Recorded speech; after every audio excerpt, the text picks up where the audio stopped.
سلطان ملک شاہ سے نیزہ واپس کرنے کا مطالبہ کرتا ہے، جس کے جواب میں سلطان ملک شاہ ایزاکیوس کے سامنے آ کر کہتا ہے کہ پہلے تمہیں بحیرہ اسود سے لے کر کوول قلعے تک جتنی بھی زمین پر قبضہ کیا ہے وہ قبضہ چھوڑنا ہوگا اور مسجدوں کی تعمیر کا کام شروع کرنا ہوگا۔ شہزادہ ایزاکیوس جواب دیتے ہوئے کہتا ہے کہ میں آپ کا مطالبہ کسی صورت ماننے کو تیار نہیں ہوں اور اب ہمارے درمیان صرف جنگ ہوگی۔ شہزادہ ایزاکیوس اب حسن صبا سے اس معاملے پر بات کرتا ہے اور حسن صبا اسے بتاتا ہے کہ حاجیوں کا ایک بہت بڑا قافلہ سلجوقی سلطنت کے راستے اصفہان سے ہوتا ہوا حجاز شریف جائے گا، آپ لوگ راستے میں قافلے پر حملہ کر دینا، اس سے سلطان ملک شاہ کی عزت پوری اسلامی دنیا میں ختم ہو جائے گی۔ یہ ایزاکیوس حسن صبا کی باتوں پر عمل پیرا ہوتے ہوئے حاجیوں کے قافلے پر بری طرح سے حملہ کر کے پورے قافلے والوں کو شہید کر دیتا ہے۔ جب سلطان ملک شاہ تک اس واقعے کی خبر پہنچتی ہے تو سلطان کا سیدھا شک کوول قلعے کے گورنر ایزاکیوس پر جاتا ہے اور بدلے کے طور پر سلطان ملک شاہ ایک نقلی نیزہ بنوا کر اس پر زہر لگا کر کوول قلعے بھیج دیتا ہے۔ شہزادہ ایزاکیوس اسے مقدس نیزہ سمجھ کر چومتا ہے، باقی سپاہی بھی اس نیزے کا بوسہ لیتے ہیں۔ کچھ دیر بعد یہ تمام لوگ مر جاتے ہیں اور شہزادہ ایزاکیوس موت کے منہ میں ہوتا ہے، مگر حسن صبا اس کا علاج کرتے ہوئے اس کا زہر ہٹانے میں کامیاب ہو جاتا ہے اور ایزاکیوس کی جان بچ جاتی ہے۔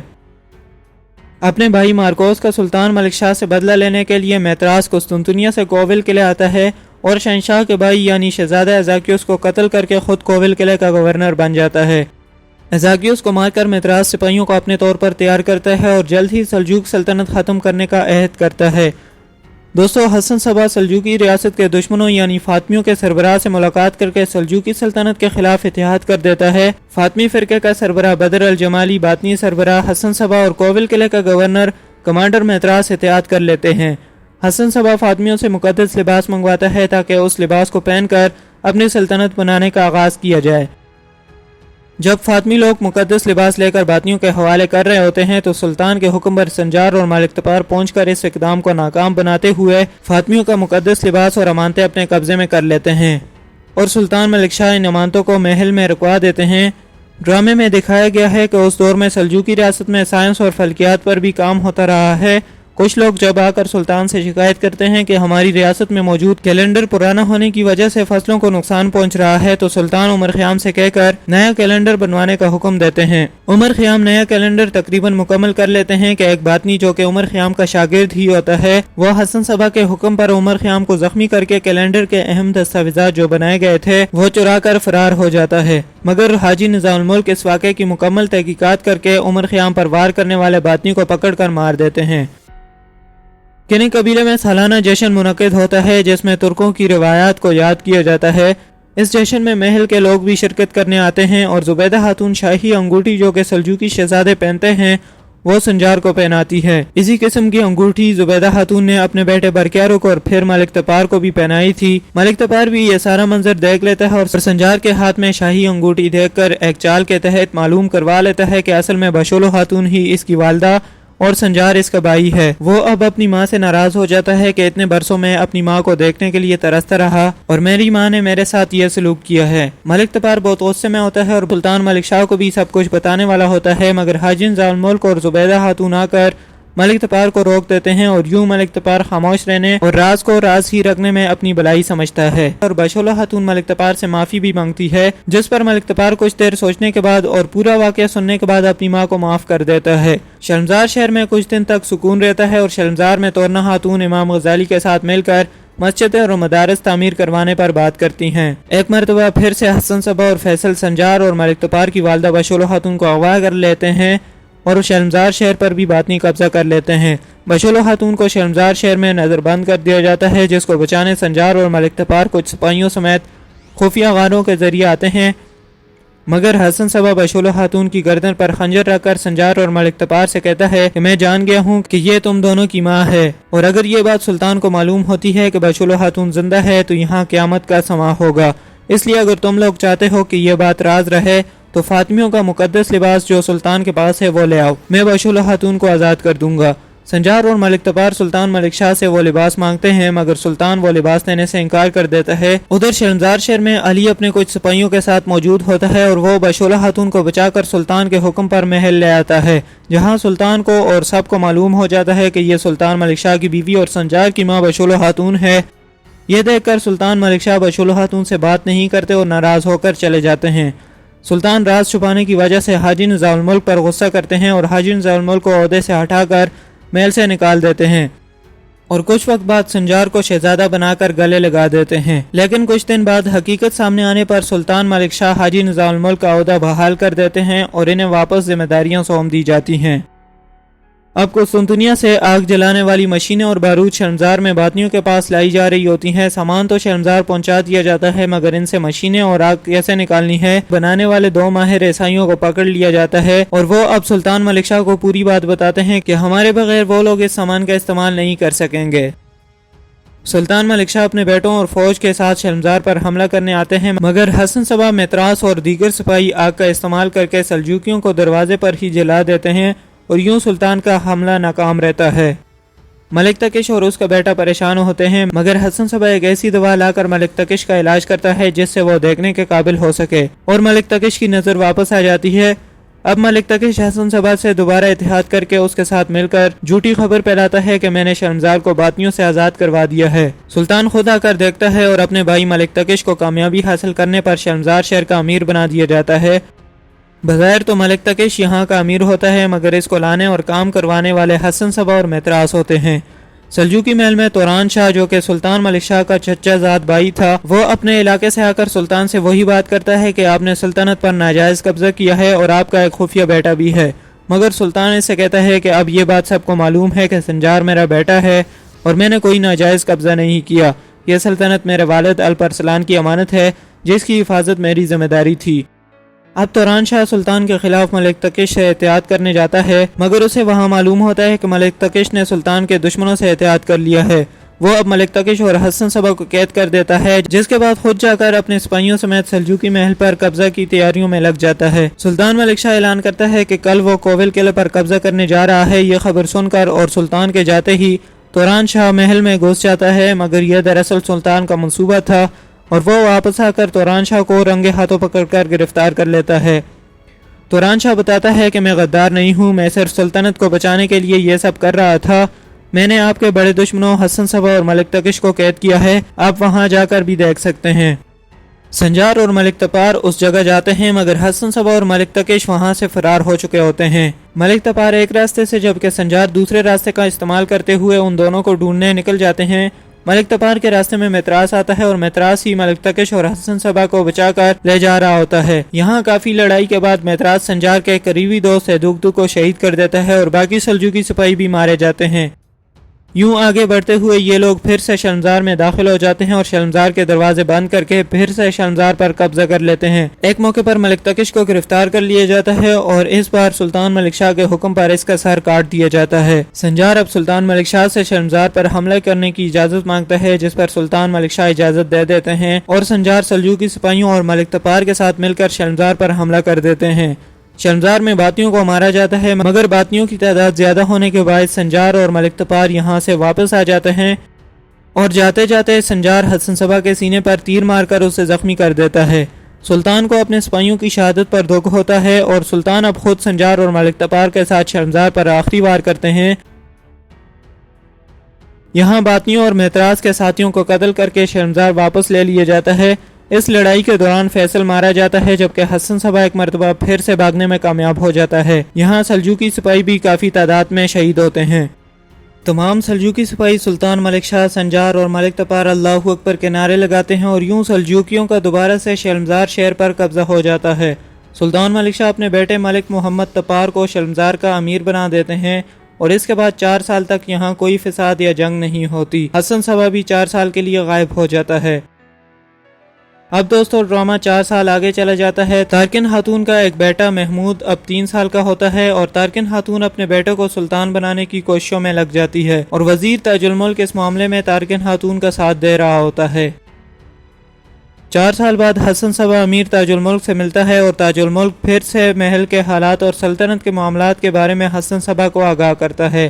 سلطان آگ کے گولے بنانے والی منجنیق اصفہان منگواتا ہے اور علی اس سامان کی حفاظت کر رہا ہوتا ہے۔ یہ خبر حسن صبا متراس کو کر دیتا ہے اور خود بھی عیسائیوں کے ساتھ آ کر اس قافلے پر حملہ کر دیتا ہے اور سلجوکی سپاہی مار کر علی کو زخمی کر کے اپنے ساتھ لے جاتا ہے۔ اور یہ آگ کے گولے بنانے والے سامان اور لوہا بھی اپنے قبضے میں لے لیتا ہے۔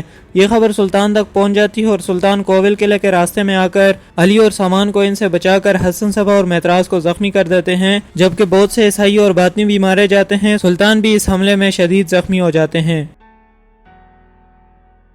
کچھ وقت بعد حسن صبا اپنے باطنیوں کو جمع کرتا ہے اور ان سے کہتا ہے کہ اب وقت آ چکا ہے کہ ہم مل کر سلجوکیوں پر آخری وار کریں اور ان کو ختم کر کے خراسان، بغداد، اناطولیہ، خوارزم اور باقی تمام علاقوں میں اپنی حکومت قائم کر سکیں، اور یقیناً ہمارا اگلا ہدف اور قدم بھی یہی ہوگا۔ کمانڈر میتراس بھی حسن صبا سے ملاقات کرتا ہے اور اپنی کوول قلعے کی تیاریوں کے بارے میں آگاہ کرتا ہے، مگر حسن صبا کہتا ہے کہ میں سلطان کو آپسی یا خاندانی جھگڑوں میں الجھا دوں گا تاکہ وہ کوول قلعے کو فتح کرنے کا خواب ذہن سے نکال دے۔ اب دوستو، حسن صبا کپچے کے علاقے کی سرزمین پر آ کر یہاں کے حاکم باتور سردار سے ملاقات کرتا ہے اور اس سردار کو بتاتا ہے کہ آپ کی بہن باشولو خاتون زندہ ہے اور سلطان نے یہ راز آپ سے چھپایا ہوا تھا، اور باشولو خاتون کا دوسرا بیٹا بھی ہے جس کے ساتھ سلطنت میں ظلم ہو رہا ہے اور اسے وہ اہمیت نہیں دی جا رہی جو ایک شہزادہ کو دی جانی چاہیے۔ یہ سن کر سردار باتور کنے قبیلے آتا ہے اور سلطان سے کہتا ہے کہ آپ نے ہماری بہن کو ہم سے چھپائے رکھا، اب میں اپنی بہن کو سلجوکی ریاست میں نہیں چھوڑ سکتا، میں اسے اپنے ساتھ کیپچک کی زمین پر لے کر جاؤں گا۔ میری بہن کے ساتھ آپ نے بہت ظلم کیا ہے اور اب میرے بانجے سنجار کو بھی حقوق نہیں مل رہے۔ رات کو باتور سردار ایک جنگل میں قیام کرتا ہے جہاں باطنی سربراہ اپنے جاسوس بھیج کر باتور سردار کے آدمیوں کو مار دیتا ہے۔ اس کا سارا الزام باتور سردار سلطان ملک شاہ پر لگا دیتا ہے اور وہ اب سلطان کو جنگ کی دھمکی دیتا ہے، مگر سنجار اور ملک تپار اس معاملے کو سنبھالنے کی کوشش کرتے ہیں۔ باشولو خاتون اپنے بھائی باتور اور سلطان ملک شاہ کے درمیان جنگ روکنے کے لیے باتور سردار کے ساتھ چلی جاتی ہے، جہاں راستے میں باطنی سربراہ حسن صبا آ جاتا ہے اور باتور سردار کو قتل کرنے کی دھمکی دیتا ہے۔ باتور سردار اب سمجھ جاتا ہے کہ سلطان بالکل ٹھیک تھے اور دراصل مجھے اس مقام تک لانے والا غدار حسن صبا ہے۔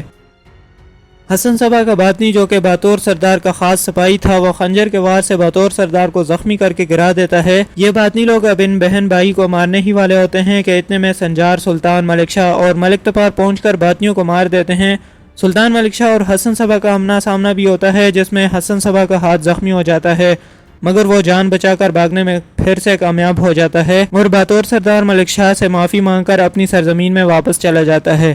باشولو خاتون سلطان ملک شاہ کے ساتھ محل آ جاتی ہے اور اب سے سلطان ملک شاہ اسے محل میں ہی رہنے کا حکم دیتا ہے۔ دوسری طرف سنجار اور ملک تپار حسن صبا اور باطنیوں کا پیچھا کرتے ہیں اور باطنیوں کے آخری ٹھکانے تک پہنچ کر یہاں سے کوول قلعے پر حملے کو ناکام بنانے کی تمام معلومات لے لیتے ہیں جو یہ سلجوکیوں کے خلاف بنا رہے تھے۔ یہاں بہت سارے باطنیوں کو مار دیا جاتا ہے اور حسن صبا کو اب کوول قلعے کے علاوہ کوئی محفوظ جگہ نہیں مل رہی ہوتی، تو حسن صبا اب کوول قلعے آ جاتا ہے اور میتراس کو جنگ میں شامل ہونے کا کہتا ہے، مگر میتراس یہ کہہ کر اس کو اپنے ساتھ شامل کرنے سے انکار کر دیتا ہے کہ تمہاری وجہ سے ہمارا بہت نقصان ہوا ہے، ہمارے کئی سپاہی مارے گئے ہیں۔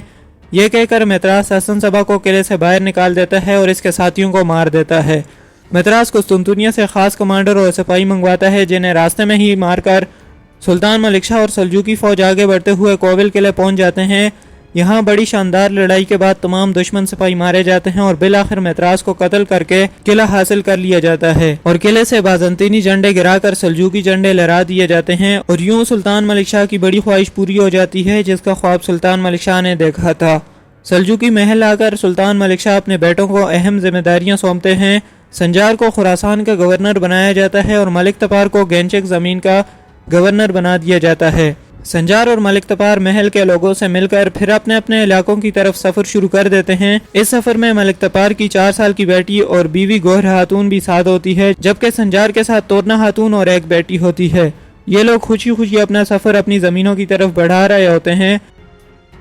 تارکن خاتون اپنے بیٹے محمود کی طرف دیکھ کر خوش ہوتی ہے کیونکہ محل کے تمام شہزادے محل چھوڑ کر جا چکے تھے اور محمود کو سلطان بنوانے کا راستہ اب صاف ہو چکا تھا۔ حسن صبا ہر جگہ سے رسوا ہونے کے بعد قلعہ الموت کی طرف جاتا ہے اور اب دوبارہ سے باطنیوں کو جمع کرنے کا ارادہ کرتا ہے۔